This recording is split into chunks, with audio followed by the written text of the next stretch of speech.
Hello friends, हमने जो jurisprudence की श्रृंखला प्रारंभ की थी, संक्षिप्त और सारगर्भित कुछ लेक्चर्स आपके सामने प्रोड्यूस करने का कार्य प्रारंभ किया था।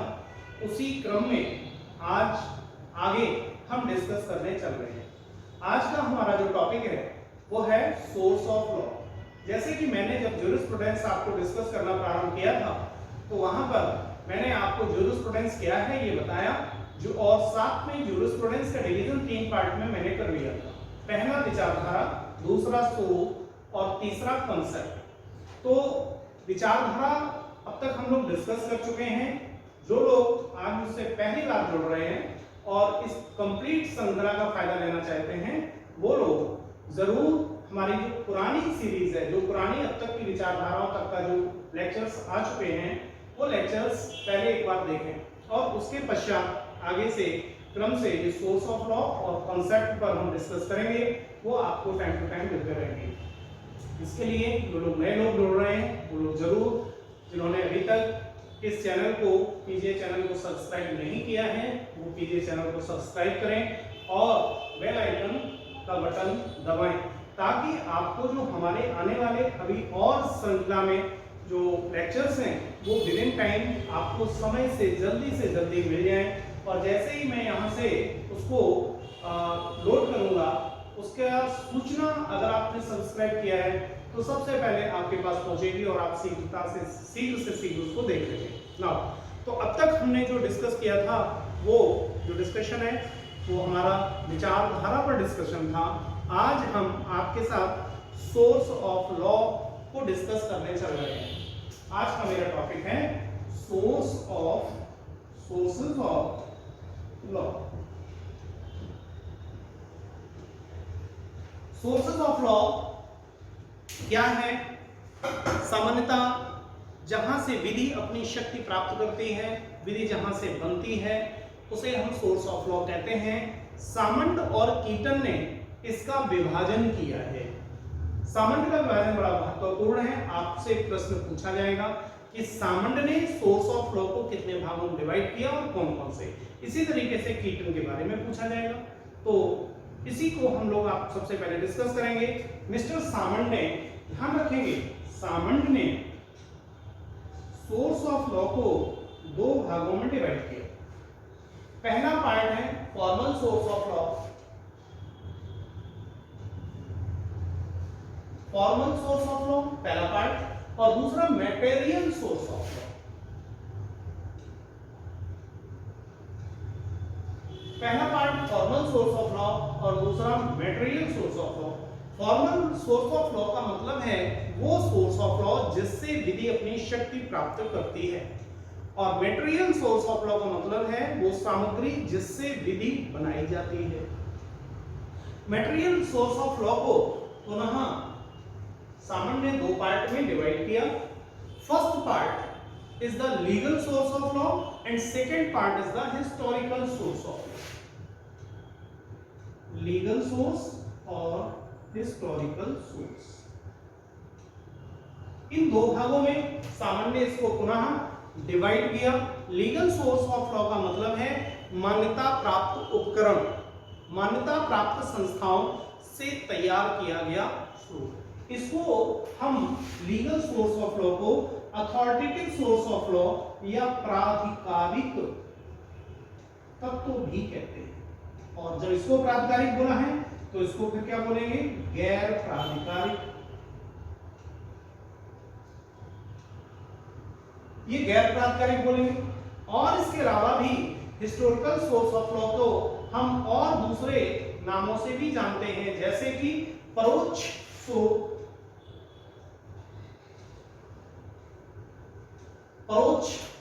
Source of law.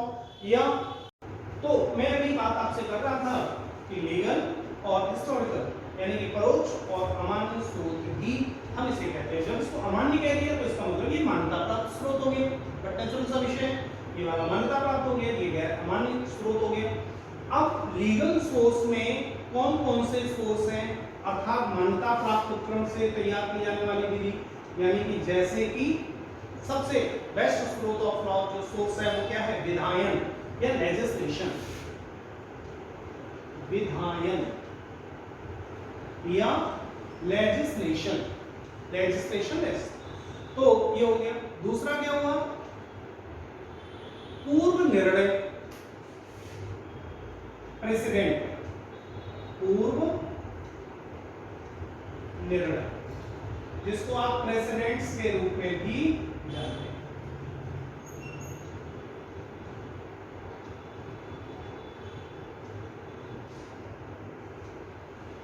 तो दूसरा स्रोत हो गया इसका, जो लीगल स्रोत है वो प्रेसिडेंट हो गया। तीसरा कस्टम या रूढ़ी,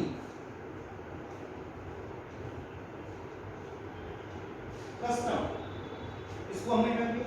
इसके अलावा भी सोर्सेस हैं, जैसे कि एग्रीमेंट, दो राष्ट्र आपस में एग्रीमेंट करते हैं, विधि के रूप में आ जाती हैं। कन्वेंशन, एग्रीमेंट, कन्वेंशन इत्यादि। ज्यादा मैं आगे चर्चा नहीं करूंगा, मेरी चर्चा के केंद्र में ये 3 विषय रहेंगे जो लीगल सोर्स ऑफ लॉ के रूप में जाने जाते हैं। अब बात आती है गैर प्राधिकारी स्रोत की।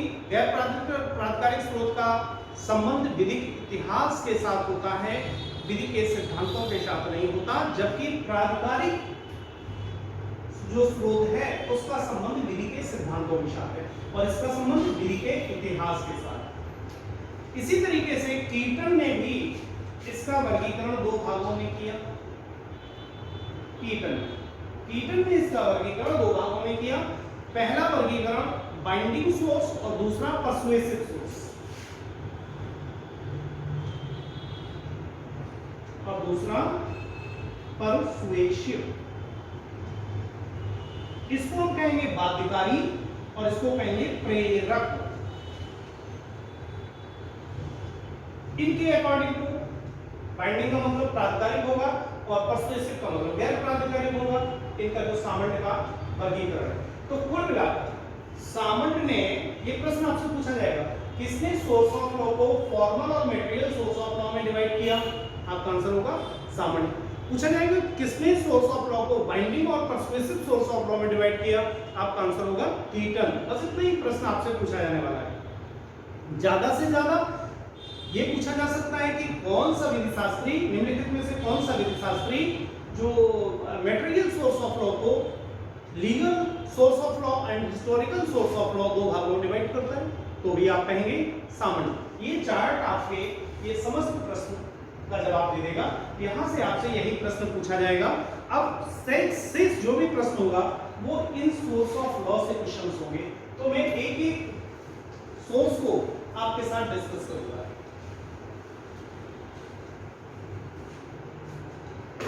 सबसे पहले मैं विधायन की बात करूंगा। मेरा टॉपिक है विधायन, लेजिस्लेशन। अब ये विधायन क्या है, इस पर हम लोगों को जानना है। विधायन जो है वो विधि का सर्वाधिक महत्वपूर्ण स्रोत होता है। जितने भी सोर्सेस मैंने आप यहाँ पर लिखे हैं उनमें अगर विधि का सर्वाधिक महत्वपूर्ण स्रोत है तो वो है विधायन। इस विधायन के बारे में अलग अलग विधि शास्त्रियों ने कुछ अलग अलग स्टेटमेंट दिए जो कि आपसे पूछे जाते हैं। जैसे कि मैं यहाँ पर 3 विधि शास्त्रियों, आप लोगों के लिए मैंने 3 जो बहुत महत्वपूर्ण विधि शास्त्री हैं उन 3 लोगों का हम यहाँ पर जिक्र करेंगे, मैन, ग्रे और सामंत।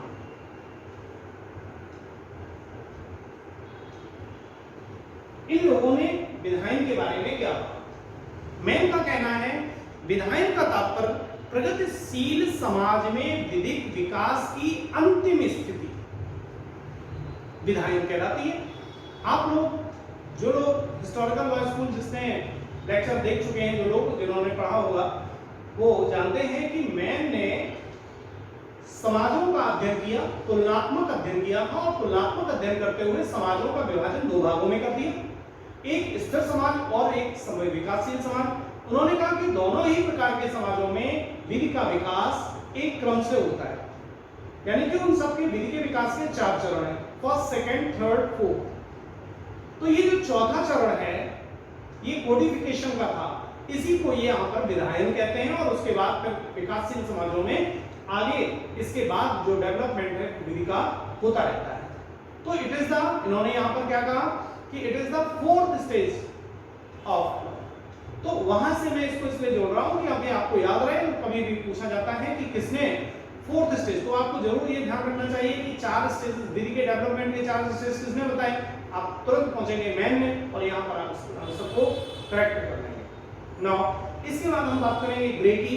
ग्रे का कहना है कि समाज के विधायन का औपचारिक कथन, the formal statement, the formal utterance of the legislative organ of the society.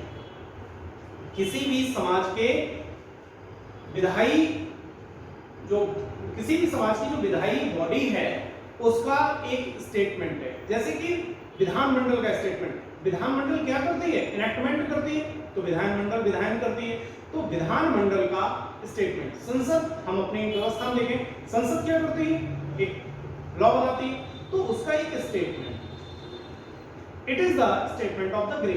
समाज के विधायी अंग का औपचारिक कथन, formal utterance of the legislative organs of the society. इसके बाद हम बात करेंगे सामंत की। सामंत सक्षम प्राधिकारी के द्वारा घोषित विधिक नियम। विधायन कौन कहता है, आपसे प्रश्न हुआ, कौन कहता है कि विधायन के बारे में कौन कहता है कि सक्षम प्राधिकारी के द्वारा घोषित विधिक नियम है। आप कौन सा करना पड़ेगा, सामंत। सक्षम प्राधिकारी, अब सक्षम प्राधिकारी यहाँ क्या है, विधानमंडल, द कॉम्पिटेंट अथॉरिटी के द्वारा डिक्लेयर रूल्स ऑफ लॉ या declare legal rules, the legal rules which are declared by a competent authority.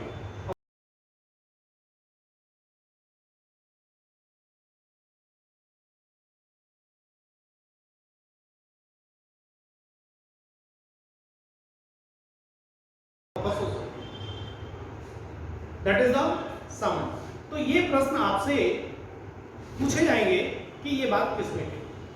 अब इसके बाद मैं आपसे यहाँ पर डिस्कस करूंगा कि टाइप ऑफ लेजिस्लेशन क्या है, काइंड्स ऑफ लेजिस्लेशन या टाइप ऑफ लेजिस्लेशन क्या है, काइंड्स ऑफ लेजिस्लेशन। फिर से हम इन जो काइंड्स ऑफ लेजिस्लेशन है इसको दो भागों में डिवाइड कर देंगे।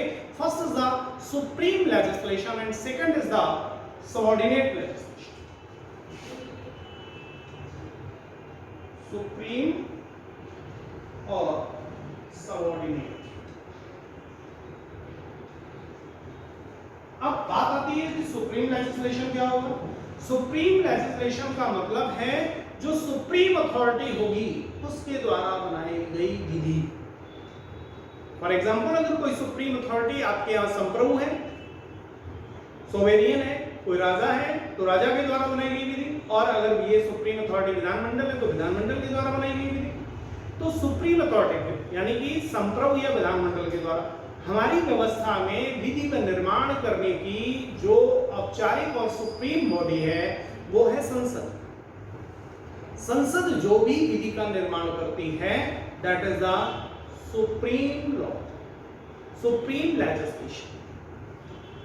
जिस विधि का निर्माण करेगी, जैसे संसद ने कोई भी आरटीआई एक्ट पारित कर दिया तो आरटीआई एक्ट कैसा है, सर्वोच्च विधायन है। इसके बाद दूसरा विधायन होता है सबऑर्डिनेट लेजिस्लेशन, यानी कि जो सुप्रीम लेजिस्लेशन की बॉडी है उसके सबऑर्डिनेशन में जो बॉडीज होती हैं उनके द्वारा बनाया गया विधायन। इसे हम प्रत्यायोजित या स्वायत्त शासी विधायन भी कहते हैं। डेलीगेटेड लेजिस्लेशन और जो ऑटोनोमस बॉडी के द्वारा बनाया गया विधायन है वो भी कहते हैं। जैसे कि नगर पालिका के द्वारा बनाया गया विधायन, नगर पंचायत के द्वारा बनाया गया विधायन, अपनी प्रक्रिया के नियम बनाने के लिए यूनिवर्सिटी के पास रूल्स मेकिंग पावर है उसके द्वारा बनाया गया विधायन। ये विधायन लोक सेवा आयोग के द्वारा बनाया गया विधायन, अपनी प्रक्रिया के नियम के लिए कोई रूल्स मेकिंग पावर, ये सभी अधीनस्थ विधायन कहलाते हैं। सामंत महोदय अधीनस्थ विधायन को 5 भागों में डिवाइड करते हैं। सामंड इस अधीनस्थ विधायन को 5 भागों में डिवाइड करते हैं। कौन कौन से 5 पार्ट हैं उधर देखिए, क्रमशः लिखेंगे। First is the colonial legislation, औपनिवेशिक विधायन है ये। दूसरा एग्जीक्यूटिव लेजिस्लेशन, एग्जीक्यूटिव जो प्रशासक होते हैं उनको विधि निर्माण करने का, कुछ परिस्थितियों में लॉ एंड ऑर्डर मेंटेन करने के लिए विधि निर्माण करने का पावर होती है, उसको हम एग्जीक्यूटिव लेजिस्लेशन कहते हैं। इसी तरीके से न्यायपालिका को भी कुछ विधि निर्माण करने के अधिकार होते हैं, तो उसको हम कहते हैं जुडिशियल लेजिस्लेशन। और चौथा म्युनिसिपल लेजिस्लेशन, म्युनिसिपैलिटीज को, लोकल बॉडीज को अधिकार होता है तो म्युनिसिपल लेजिस्लेशन। और पांचवी बात करेंगे ऑटोनॉमस बॉडी, जैसे कि लोक सेवा आयोग, सब लोक सेवा आयोग, ये ऑटोनॉमस बॉडी के द्वारा बनाया गया विधायन। तो ऑटोनॉमस, तो इस प्रकार से सामंड ने इसे 5 भागों में डिवाइड किया, कॉलोनियल, एग्जीक्यूटिव, जुडिशियल, म्युनिसिपल और ऑटोनॉमस बॉडी। तो इट इज द लेजिस्लेशन। अब हम बात करेंगे कोडिफिकेशन की। अब यह ध्यान रखेंगे, आपसे ये क्वेश्चन होंगे कि विधायन के कितने प्रकार होते हैं, या ये क्वेश्चन हो कि कॉलोनियल लेजिस्लेशन किस टाइप का विधायन है, या ये क्वेश्चन हो इसमें से अधीनस्थ विधायन कौन नहीं है। इस तरीके के प्रश्न आपसे यहाँ पर पूछे जाएंगे, जो अभी आपने लेक्चर सुना हुआ है, इसी लेक्चर से आपके कवर हो जाएंगे। आपसे पूछा जाता है कि जो डेलीगेटेड लेजिस्लेशन है वो क्या है, सिंपल सी बात है, it is a subordinate legislation. Now अब हम बात करेंगे कोडिफिकेशन की, संहिताकरण की।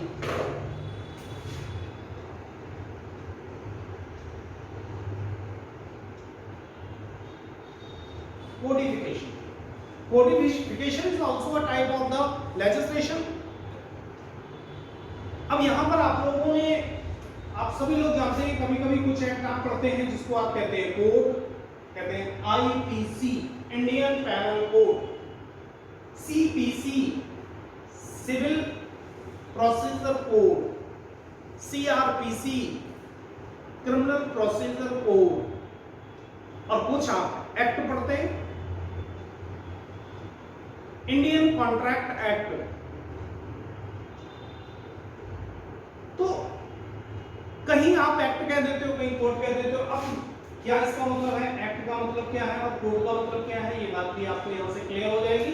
तो कोडिफिकेशन क्या है, ध्यान रखेंगे, विधियों में एक रूपता और निश्चितता को लाने के लिए संहिताकरण किया जाता है। संहिताकरण विधायन के माध्यम से होता है। तो संहिताकरण का ऑब्जेक्ट क्या है, विधियों में यूनिफॉर्मिटी और सर्टेनिटी को लाना, यूनिफॉर्मिटी और सर्टेनिटी स्थापित करना कोडिफिकेशन का उद्देश्य है। ये विधायन के माध्यम से होता है। ध्यान रखेंगे, कोडिफिकेशन के द्वारा नई विधियों का निर्माण नहीं होता, बल्कि यत्र तत्र सर्वत्र जो बिखरी हुई विधियां हैं, उन विधियों को पहचान कर, उनको कलेक्ट करके, उनको तार्किक स्वरूप प्रदान करके, उन्हें विधि का बल प्रदान करके, और उनमें जो अतार्किक विधियां हैं उनको उससे बाहर करके एक जगह कोडिफाइड कर दिया जाता है। यानी कि ये विधियां पहले से ही प्रचलित में हैं, ये नई विधि नहीं है, इसमें नया विधि निर्माण नहीं किया गया है। तो जब हम कोडिफिकेशन कहते हैं तो पहले से पुरानी विधियों को सर्च करके हम एकत्र कर लेते हैं। जैसे कि आप जानते हैं, सेविग्नी से जब विधायन के बारे में बात किया गया तो सेविग्नी ने संहिताकरण की तरफ कदम उठाया। सेविग्नी ने कहा कि जो ज्यूरिस्ट है उसका कार्य विधि का निर्माण करना नहीं है, बल्कि विधि की खोज करना है। कहां से खोज करेगा, विधि तो लोक चेतना से पैदा होती है और वो समाज में डेवलप है, समाज में पड़ी हुई है।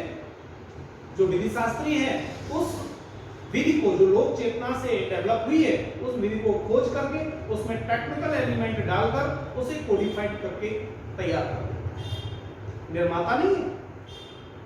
कुल मिलाकर सेवनी जैसे विधिशास्त्री विधायन जैसी व्यवस्था का विरोध करते हैं। विधायन का एक सीमित लिमिटेड स्वरूप ही स्वीकार करते हैं, जहां तक जो उसका कार्य है वो मात्र ज्यूरिस्ट का कार्य है, उसको कलेक्ट करना और एक जगह कोडिफाइड करना, बस इतना ही कार्य और शेष कार्य। जबकि विधायन क्या होता है? नई विधियों का निर्माण होता है, नई विधियों का निर्माण होता है। तो जब हम किसी नई विधि का निर्माण, नए नियमों का निर्माण करते हैं तो वो जो निर्माण हमारा होता है उसको ही हम इनेक्टमेंट या एक्ट कहा जाता है, उसी को हम एक्ट कहते हैं। फिर मैं मैन की बात करूंगा। मैन कहते हैं कि कोडिफिकेशन समाज के विधि डेवलपमेंट के चरण का अंतिम पार्ट है, फोर्थ स्टेज है। The fourth stage is the codification according to man. अभी मैंने आपसे कहा था कि मैन ने 4 चरणों में विधि के विकास की चर्चा की। भारत में पॉइंट नोट करने वाला पॉइंट है, आप इसे नोट करेंगे। यहां पर क्वेश्चन आपका बन सकता है कि भारत में कोडिफिकेशन का प्रारंभ, वर्तमान में जो कोडिफिकेशन हो रहा है, भारत में कोडिफिकेशन का प्रारंभ 1833 के चार्टर से हुआ है। उससे पहले भारत में कोडिफिकेशन नहीं था और 1833 के चार्टर में प्रथम विधि आयोग का गठन किया गया था और उस प्रथम विधि आयोग की सिफारिश पर ही आगे आईपीसी जैसी व्यवस्था हमारे सामने आई 1800 साल। तो ध्यान रखेंगे, भारत में संहिताकरण का प्रारंभ 1833 के चार्टर से हुआ है। इसके बाद अब हम बात करेंगे, जब हमने विधायन की बात कर ली तो रूल ऑफ इंटरप्रिटेशन की यहीं पर हम चर्चा कर लें। अब विधि का जो निर्माण होगा उसका इंटरप्रिटेशन न्यायालय को करना होगा, तो न्यायालय इसका इंटरप्रिटेशन कैसे करेगा? तो रूल ऑफ इंटरप्रिटेशन,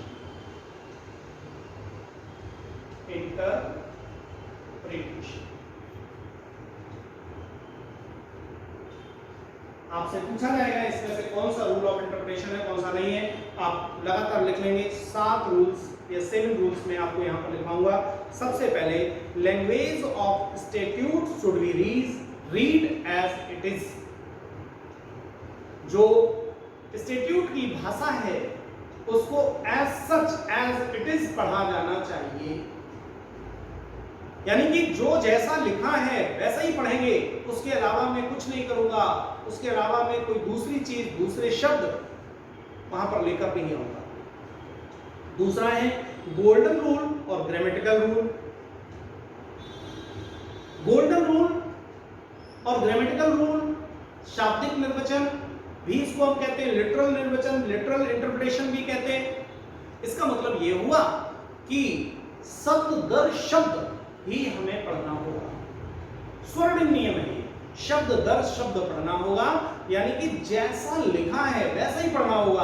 और ग्रामेटिकल रूल है, इसलिए शब्द दर शब्द, कॉमा दर कॉमा पढ़ना होगा। लोग कहते हैं कि विधि को ऐसे ही पढ़ना होगा। यस, विधि एज इट इज है, क्योंकि आप विधानमंडल नहीं है, विधानमंडल तो कोई दूसरा है और विधि का निर्माण करने का काम विधानमंडल का है, आपका काम नहीं है। आपका तो काम सिर्फ विधि का पढ़ने का है। न्यायालय का काम विधि को पढ़ने का है, न्यायालय का काम विधि को स्पष्ट करने का है, न्यायालय का काम विधि को इंटरप्रेट करने का है, न्यायालय का काम विधि का निर्माण करना नहीं है। तो गोल्डन रूल। तीसरा, harmonious construction rule. Harmonious construction क्या मतलब हुआ कि अगर किसी विषय पर दो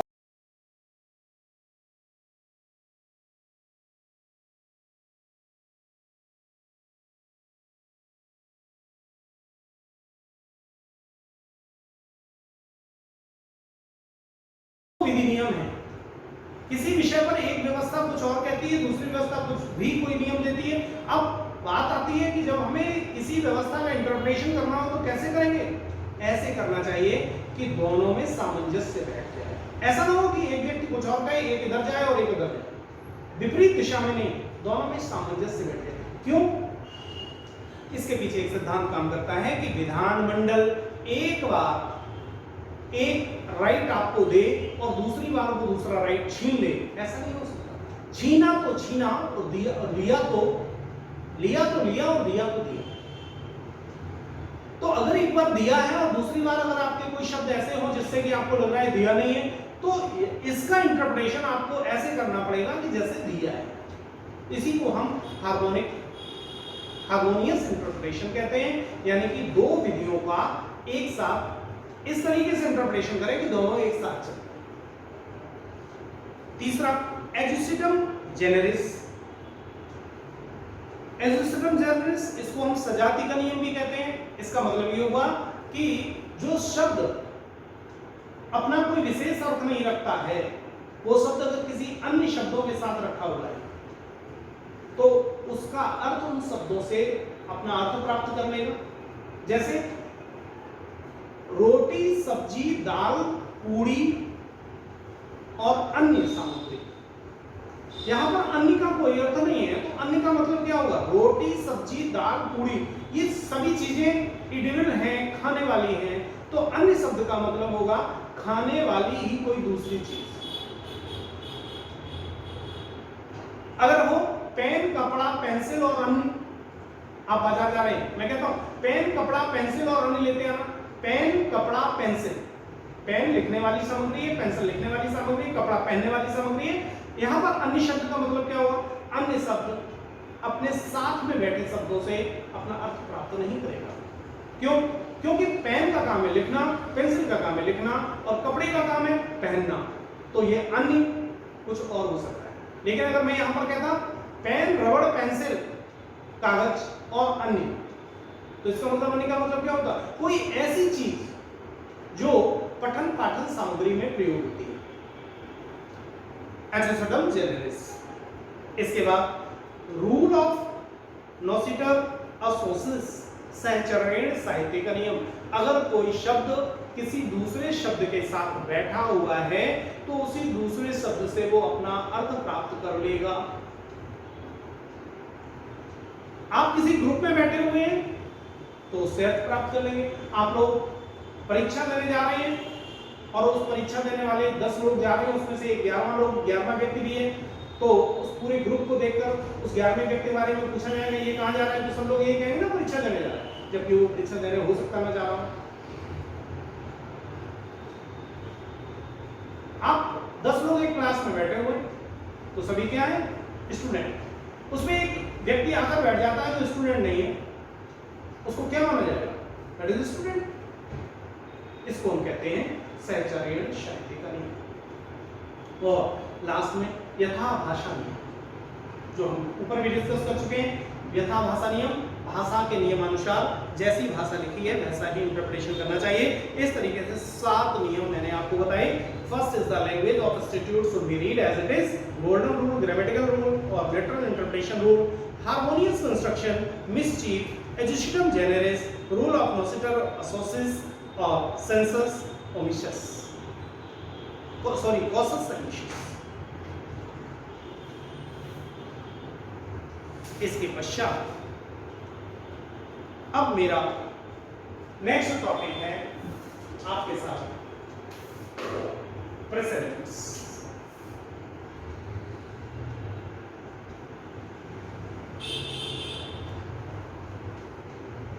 अब मेरा नेक्स्ट टॉपिक आपके साथ है प्रेसिडेंट्स। आपको समझना है कि प्रेसिडेंट क्या है। प्रेसिडेंट का तात्पर्य एक पूर्व दृष्टांत है, एक उदाहरण है, प्रीवियस इंस्टेंट, जो पश्चातवर्ती मामले में प्रभावी होता है। ग्रे इसे न्यायिक निर्णयम कहते हैं। ग्रेस को ऐसा न्यायिक निर्णय कहते हैं जिन्हें पश्चातवर्ती मामलों में न्यायालय सम्मान देते हैं। प्रेसिडेंट एक ऐसा, ग्रे के अनुसार प्रेसिडेंट एक ऐसा न्यायिक निर्णय है जिसे पश्चातवर्ती मामलों में न्यायालय सम्मान देते हैं। ये पूछा जाता है आपसे।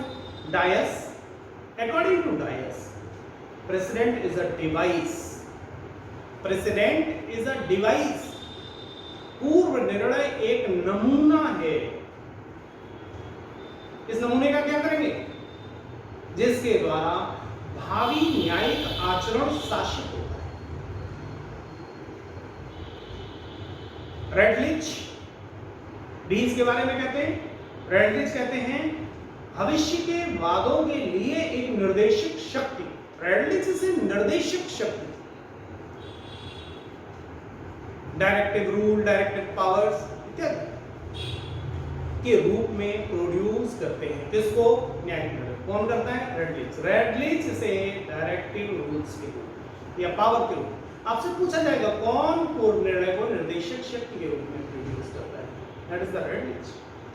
ऑस्टिन से क्वासी कमांड कहते हैं। According to Austin it is a quasi command. Precedent is a quasi commander. चूंकि ऑस्टिन कमांड की चर्चा करता है तो एक कमांड होता है एब्सोल्यूट कमांड, शासक का कमांड। ये चूंकि शासक का होता नहीं है इसलिए कमांड का बल तो इसमें होता है, समादेश का बल तो होता है, लेकिन पूर्ण समादेश नहीं है, क्वासी है, अर्ध समादेश। ऑस्टिन कहता है, समझना पड़ेगा ऑस्टिन क्यों कहता है, क्योंकि ऑस्टिन सिर्फ समादेश की बात करता है। समादेश वो है जो शासक जारी करता है, उसे ही पूर्ण समादेश कहता है। इसके अलावा अगर किसी ने साथ जारी किया तो वो पूर्ण नहीं होता। चूंकि पूर्ण निर्णय न्यायालय के द्वारा जारी किया जाता है, न्यायालय संप्रभु या शासक नहीं होता, इसलिए इसको क्वासी कमांड कहता है। पूछा जाता है, बहुत पूछा जाता है, किसने पूर्ण निर्णय को कैंटिलिना ऑफ लॉयर्स कहा है? कैंटिलिना ऑफ लॉयर्स, वकीलों का भी। That is the Lord Denman. Lord Denman ने पूर्ण निर्णय को कैंटिलिना ऑफ लॉयर्स के रूप में प्रोड्यूस किया। पूछा जाएगा आपसे। ब्लैकस्टोन भी पूर्ण निर्णय को डिफाइन करते हैं। According to Blackstone it is the honour to ancestors. पूर्ण निर्णय हमारे पूर्वजों के प्रति सम्मान है। पूछा जाएगा कौन पूर्ण निर्णय को पूर्वजों के प्रति सम्मान के रूप में प्रोड्यूस करता है? That is the Blackstone. सामंत खान से निकला सोना, खान से निकला हुआ सोना। खान में बहुत जो खान होती है, सोने की खान जो होती है उसमें बहुत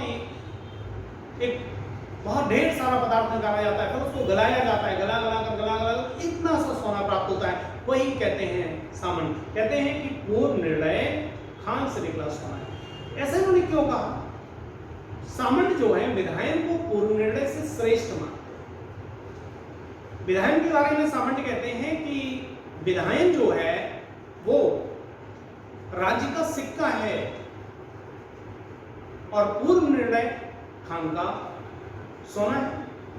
अब खान का सोना, खान में इतना अमलगम पदार्थ, उल्टा सीधा पदार्थ निकला, उससे आप 1 किलो पदार्थ उठाइए और लेकर जाइए, सब्जी वाले से कहो भैया मुझे 5 किलो आलू दे दो, इसको ले लो, तो ऊपर से नीचे तक आपको देखेगा और भगा देगा।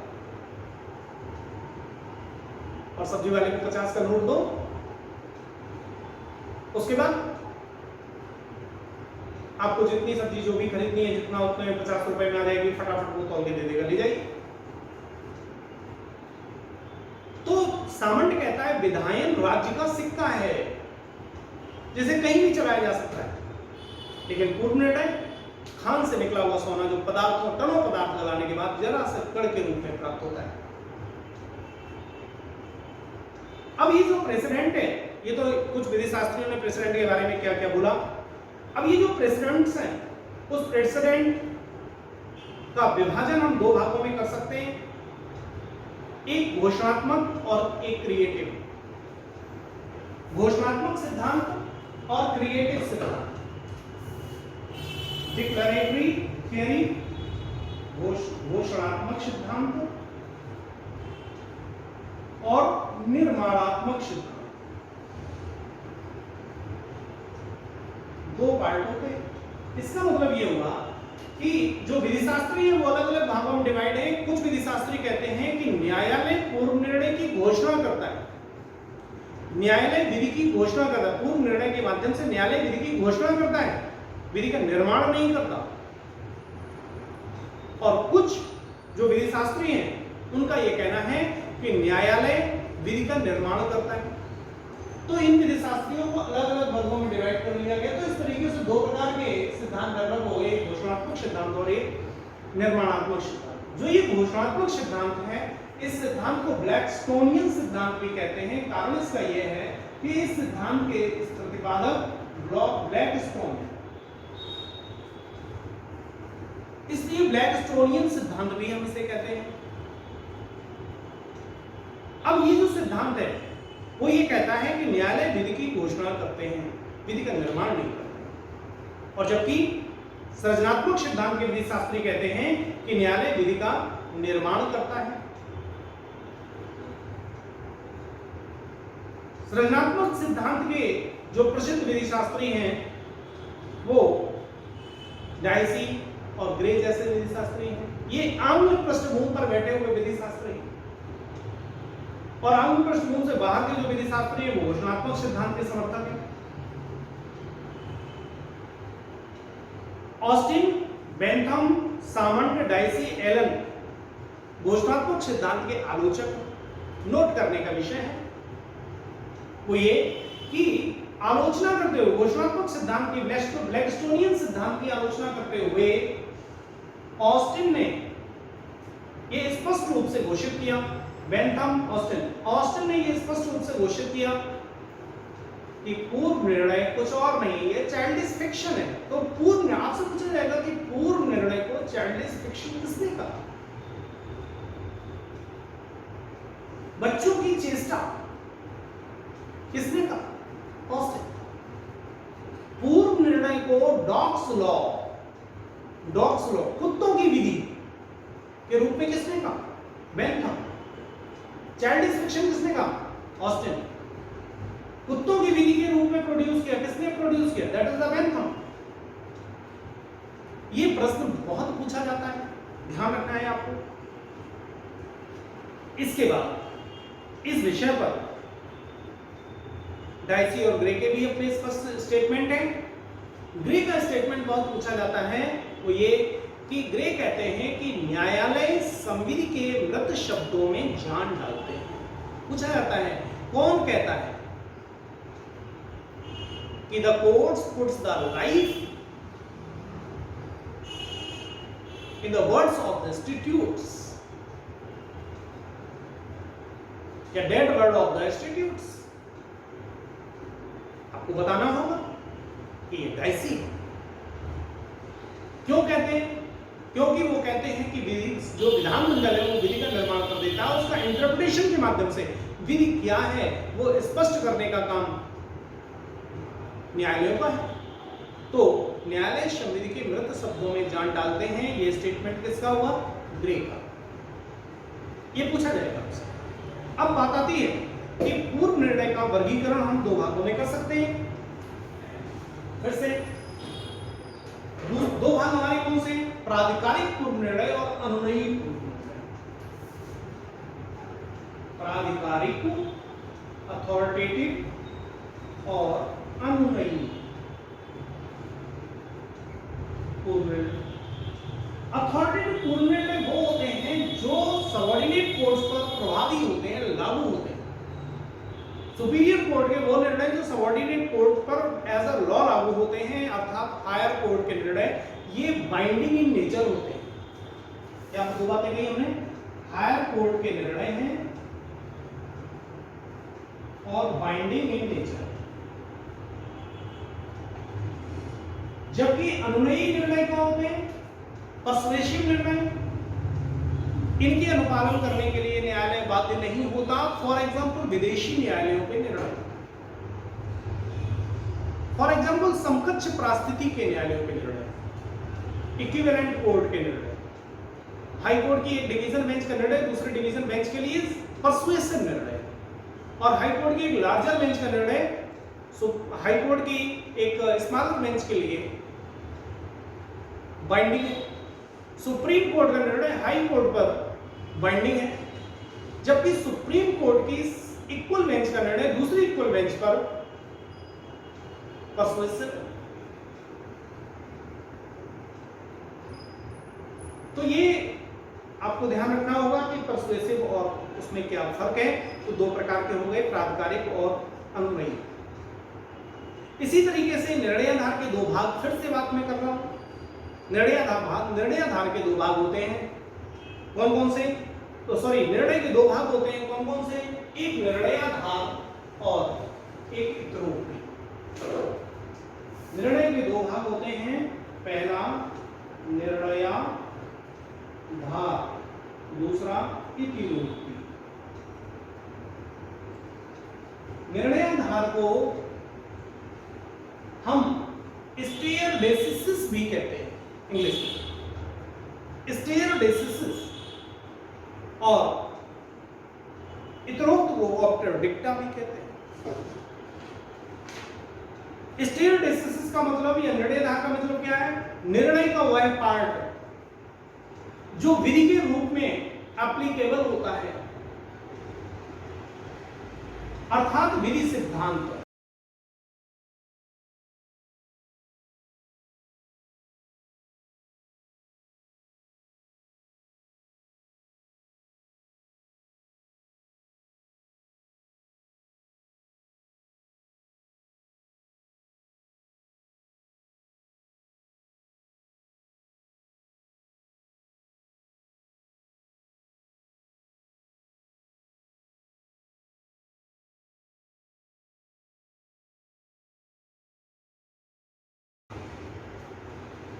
जैसे एक निर्णय में एक वस्तु है, रास्ते में किसी व्यक्ति को पड़ी मिली, दो व्यक्तियों ने उस वस्तु को देखा, एक व्यक्ति को वो पड़ी मिल गई, उसने उठा लिया।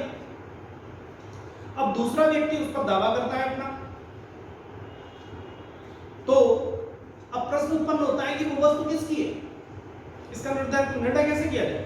तो जब तक दूसरा व्यक्ति अपना बेहतर राइट यानी कि ऑनरशिप का दावा नहीं करता, तब तक ऑनरशिप को प्रूफ नहीं करता, तब तक उस वस्तु का वह वस्तु किसकी है ये निर्णय कैसे होगा? तो यहां पर एक सिद्धांत लागू होता है, फाइंडर्स कीपर्स। जिसने उस वस्तु को प्राप्त किया वही उस वस्तु को रखेगा, फाइंडर्स कीपर्स का सिद्धांत।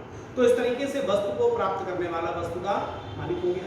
तो निर्णय तो ये हुआ कि वस्तु को प्राप्त करने वाला वस्तु का मालिक हो गया, लेकिन इस निर्णय के पीछे जो सिद्धांत काम कर रहा है वो कौन सा काम कर रहा है? That is the finder keepers, it is the rule of law. यह उस निर्णय का निर्णयाधार।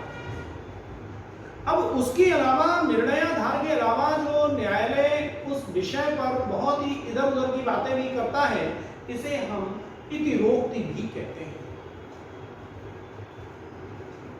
इतिरोक्ति जो होती है वो भविष्य के निर्णयों के लिए एक मानसिक खुराक के रूप में प्रयोग की जाती है। That is the इतिरोक्ति।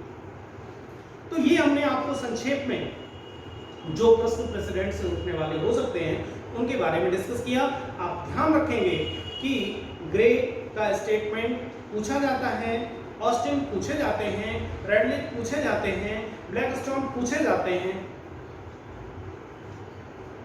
इनको जो भी स्टेटमेंट मैंने बोले हैं वो स्टेटमेंट इनके आप अपने पास नोट कर लेंगे और ये क्वेश्चन आपसे पूछे जाएंगे। इसके बाद अब जो सोर्स ऑफ लॉ में हमारा संक्षेप में लास्ट टॉपिक है, दैट इज द कस्टम।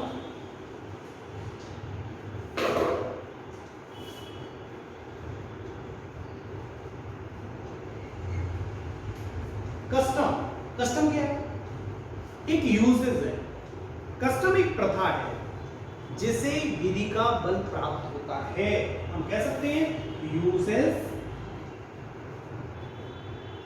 जिसको फोर्स ऑफ लॉ का बराबर कस्टम। अगर कोई प्रथा जिसको कि विधि का बल प्राप्त नहीं होता वो कस्टम नहीं कहलाती। हम लोगों के घर में शादी विवाह होते हैं, बहुत से यूजेस होते हैं, क्या वो सभी विधि का बल उनको प्राप्त होता है? हमारे जीवन में बहुत सारे यूजेस हैं। बिल्ली रास्ता काट गई, कोई आगे बढ़ता है नहीं, यूजेस लोग पालन करते हैं इसको, लेकिन इसके पीछे कोई तर्क नहीं है। खाली बाल्टी देख ली, आगे नहीं बढ़ेंगे। क्या है? प्रथाएं। समाज पालन करता है, हम सब पालन करते हैं, और पालन नहीं किया, किसी ने पालन नहीं किया, निकल गया और कोई बात हो गई तो सभी लोग कहते हैं खाली बाल्टी देख ली, जाना नहीं चाहिए, अशगुन हो गया था। अब जाना चाहिए था कि नहीं जाना चाहिए था, विधि का बल इसको प्राप्त नहीं है, इसके पीछे कोई तर्क नहीं है। तो ऐसी बहुत सी चीजें होती हैं जिसके पीछे विधि का बल प्राप्त नहीं होता, लेकिन हम लोग फॉलो किया करते हैं। तो यूजेस हो सकते हैं, नॉट कस्टम। कस्टम के लिए विधि का बल प्राप्त होना चाहिए। सामंत, ऑस्टिन, सेविग्नी इसके बारे में अपने कुछ विचार देते हैं, जो महत्वपूर्ण विचार तो और भी विधि शास्त्री देते हैं, यहाँ पर हमने महत्वपूर्ण विचारों को उठाया है। सामंत के अनुसार ऐसे सिद्धांतों का साकार रूप है जो राष्ट्रीय चेतना के न्यायिक सिद्धांत और सार्वजनिक उपयोगिता के अनुकूल स्वीकार कर लिए गए। कस्टम ऐसे सिद्धांतों का साकार रूप है जो राष्ट्रीय चेतना के न्यायिक सिद्धांत और सार्वजनिक उपयोगिता के अनुकूल स्वीकार कर लिए गए हैं। इसी तरीके से सेविग्नी कस्टम को लोक चेतना की अभिव्यक्ति के रूप में प्रोड्यूस करता है। सेविग्नी लोक चेतना की अभिव्यक्ति के रूप में कस्टम को प्रोड्यूस करता है। एक्सप्रेशन ऑफ वर्क जीस्ट।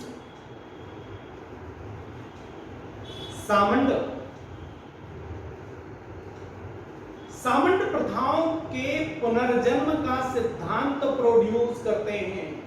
पूछा जाता है प्रश्न, निम्नलिखित में से कौन सा विधि शास्त्री प्रथाओं के पुनर्जन्म का सिद्धांत प्रस्तुत करता है? क्यों करता है?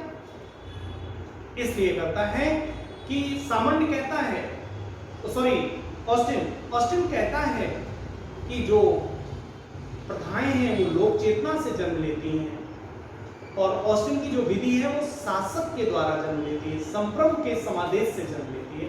इसलिए प्रथाओं को विधि के रूप में ऑस्टिन स्वीकार नहीं करता।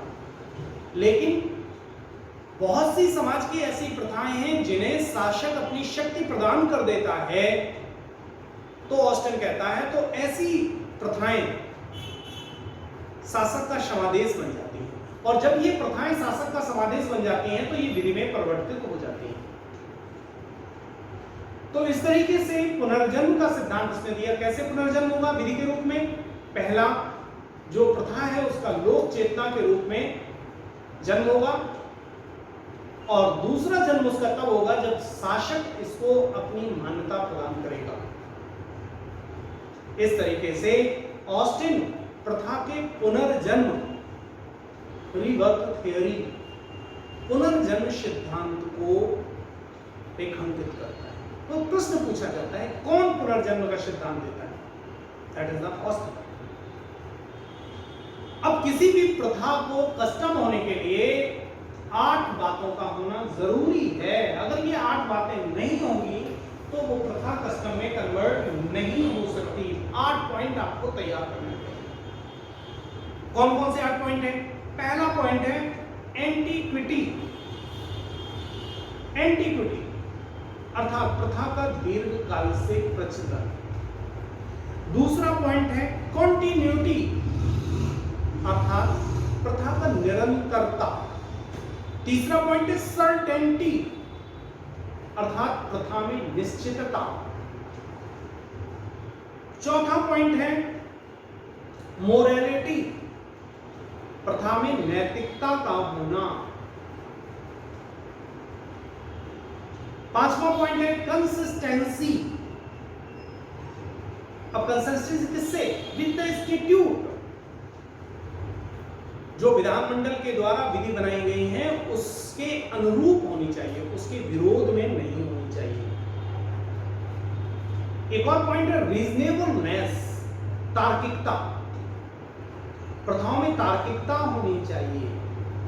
और नेक्स्ट पॉइंट है पीसफुल एंजॉयमेंट, शांतिपूर्ण उपभोग प्रथा का होना चाहिए, उसी को विधि का बल मिलेगा, अदरवाइज नहीं मिलेगा। और लास्ट पॉइंट है ऑब्लिगेटरी फोर्स, उसमें बाध्यकारी बल होना चाहिए। तो इस तरीके से 8 पॉइंट्स हमने आपके साथ डिस्कस किए।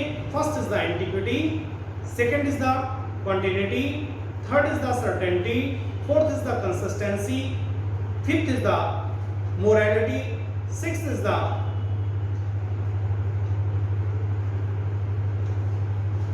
Reasonableness, 7th is the peaceful enjoyment और 8th is the obligatory force. किसी प्रथा में यदि ये 8 तत्व सम्मिलित हो जाते हैं तो वो प्रथा कस्टम में कन्वर्ट हो जाती है, और कस्टम वह होती है, वह प्रथा होती है जिसे विधि का बल प्राप्त होता है। तो कस्टम फोर्स ऑफ लॉ प्राप्त करने के लिए 8 तत्वों का समावेश जब यूजेस में हो जाता है तो it is converted into custom. That's all for today.